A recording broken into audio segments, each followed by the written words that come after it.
Quando estudamos mecânica, em mecânica podemos considerar 4 estados de movimento. O primeiro estado é quando o móvel ele se encontra no estado de repouso. Então, ele está parado, a velocidade dele é nula e a aceleração dele também é nula, certo? Primeiro estado, repouso. Outro estado de movimento é o movimento retilíneo uniforme, é um outro estado de movimento.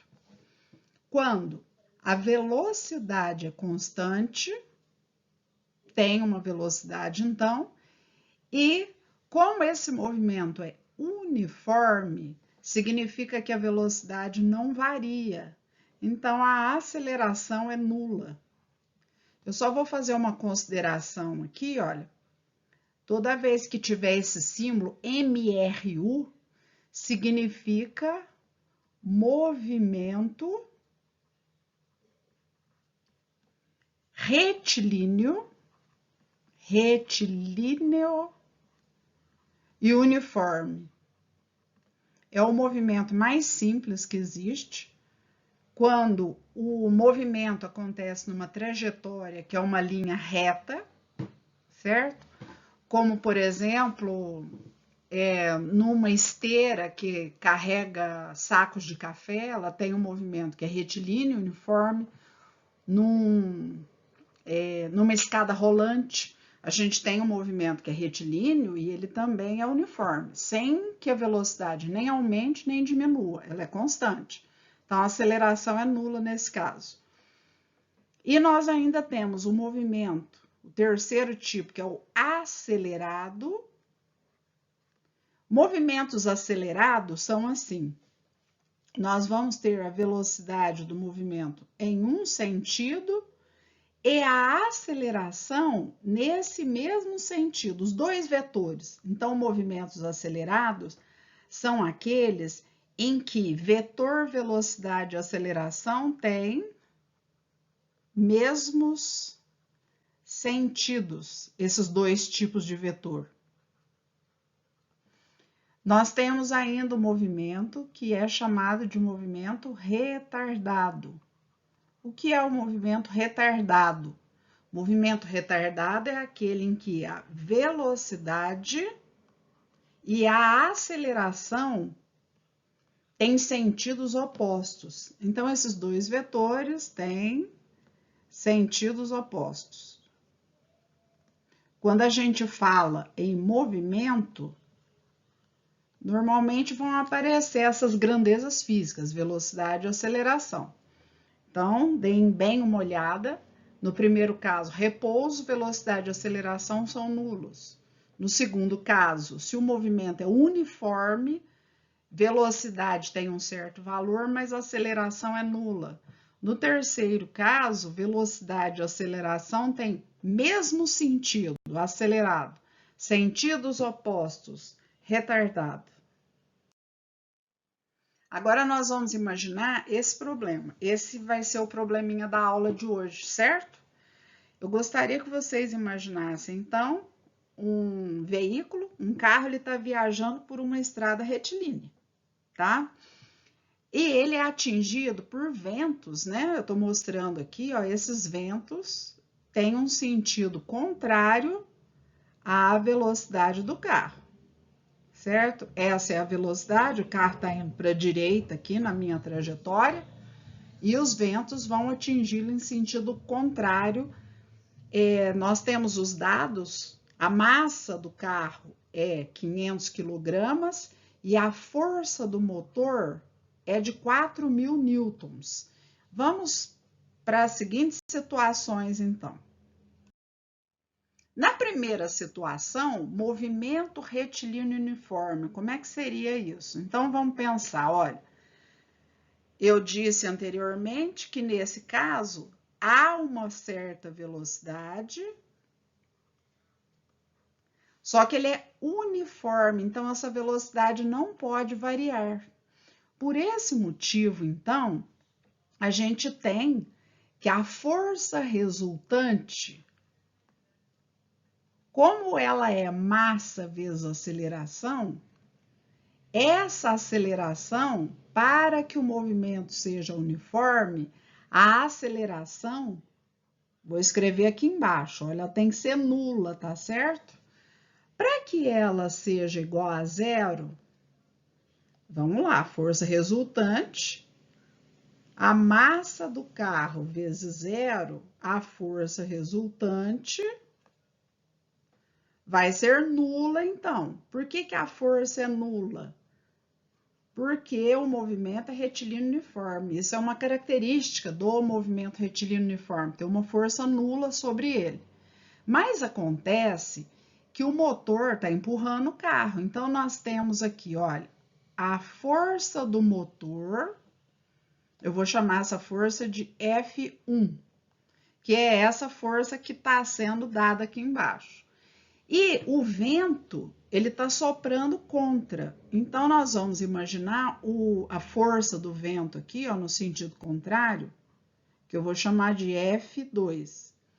Eu espero que eu tenha desenhado o vetor F1 do mesmo tamanho que o vetor F2. E já digo para vocês por quê. Olha, esses dois desenhos aqui, ó, tem o mesmo tamanho, ó. Porque, vejam, a força resultante, se eu tenho duas forças, uma é a força do motor, a outra é a força do vento. Deixa eu escrever isso aqui para não confundir vocês. A força do motor, F1. A força F2 é a força do vento. Nós temos sentidos opostos. Eu também, então, posso escrever que a força resultante é F1 menos a força F2. Por que que eu estou colocando uma menos a outra? Porque elas têm sentidos opostos. Acontece que a força resultante, olha, ela é nula, não é? Por quê? Porque o movimento é retilíneo uniforme. Então, nós vamos colocar um zero aqui. A força F1 menos a força F2. Essa força F2 aqui, ó, a gente troca ela de membro, né? Vai ficar F2 igual a F1. Então, o que que nós temos aqui? Olha, se as forças são iguais, a força do motor do carro é de 4.000 newtons, então quer dizer que a força 2, que é a força do vento, ela também vai ser de 4.000 newtons, certo? Já achei, nesse caso do movimento ser retilíneo uniforme, a força do motor tem que ser exatamente igual à força do vento. É até intuitivo, não precisava de cálculo nem nada. Para que o movimento seja constante, a força do vento tem que ser igual à força do motor. Vamos para um outro caso agora. Então, vamos lá. Olha aqui, ó. Então, nesse probleminha aqui, agora, nessa parte, nós vamos imaginar todos os mesmos dados. O carro, a mesma massa, a mesma força do motor, com a diferença agora que esse movimento é um movimento acelerado. O movimento acelerado, o carro aqui, olha, a velocidade dele é para a direita, está indo para a direita. No desenho anterior, vocês viram que o vento está soprando contrário a esse movimento. Para que o movimento seja acelerado, nós temos que ter a força do motor maior do que a força do vento, senão ele não iria acelerar, não iria aumentar a velocidade. Então, olha, vou desenhar um vetor aqui contrário, pequenininho, certo? Isso daqui é a força do vento, F2, força do vento. Eu posso escrever isso aqui também, olha, esse daqui é o vento, e aqui a gente tem a força do motor. Nós temos duas relações. Nós temos a relação, a segunda lei de Newton, força, massa, força resultante, né? Que é igual a massa vezes a aceleração. E também nós temos essa expressão, a força resultante, como nós temos dois vetores, nós temos o vetor força 1 e o vetor força 2, em sentidos opostos, eu faço maior menos o menor, ó, força 1 menos a força 2. Reparem bem que eu tenho duas fórmulas sobre a força resultante, a segunda lei de Newton e essa da soma vetorial, né, que cai numa subtração porque são sentidos opostos. Eu posso, então, substituir. No lugar desse FR, eu vou colocar massa vezes aceleração. Então, ficaria assim, olha, massa vezes aceleração, que é igual F1 menos F2, tá certo? Agora, vamos trocar de lugar da seguinte maneira, olha, esse F2 eu vou passar lá para o primeiro membro e a massa vezes a aceleração eu vou passar lá para o segundo membro. Então, fica assim, ó, F2 ele estava negativo, fica positivo, igual, mantém o F1. A massa vezes a aceleração, gente, ó, ela tá positiva, não tá? Ó, tá positiva. Ela vai passar para o segundo membro, vai passar negativa, menos m vezes a. Certo? Então, vai ficar assim, ó, a força 2, que é a força do vento, vai ser igual a força 1, olha lá quanto que é a força 1, 4.000, menos massa, olha a massa do carro lá, 500, vezes a aceleração 2. Essa aceleração, considere como um dado do problema, foi dado pelo problema, tá? Então, a força do vento vai ser 4.000 menos 500 vezes 2, 1.000. A força 2, a força do vento é 3.000 newtons. Queria que vocês observassem que ela é menor que a força do motor, por isso que o movimento é acelerado. Porque você tem uma força no sentido do movimento que é maior do que a que se opõe ao movimento, certo? Então, vamos continuar. Olha, agora vamos pensar como é que é um movimento retardado. Nesse movimento retardado, os dados são todos os mesmos, certo? Olha, a massa do carro, a força, só que nós temos uma aceleração aqui, ó. Essa aceleração, como eu havia dito, ela é contrária ao sentido do movimento, certo? Então, olha aqui, ó, nós temos uma velocidade, a aceleração, ela tem que ser uma aceleração nesse outro sentido aqui, ó, para que o movimento seja retardado. Mas como é que a aceleração vai ser nesse sentido aí? Então, para a aceleração ser nesse sentido, a força resultante tem que ter o sentido dessa aceleração. Vamos pensar nisso, olha. Para a direita, eu tenho a força do motor, F1.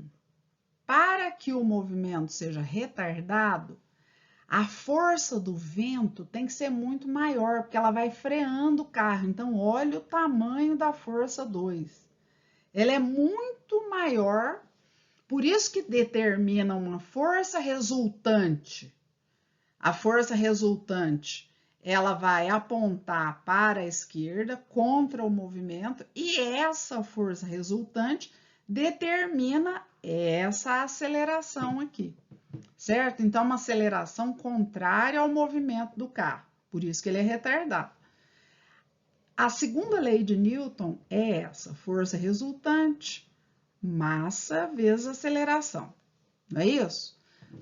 Nós temos que a força resultante vetorial é, Olha lá, ó, agora quem que é maior? É a força 2, não é? Então, a força 2 menos a força 1.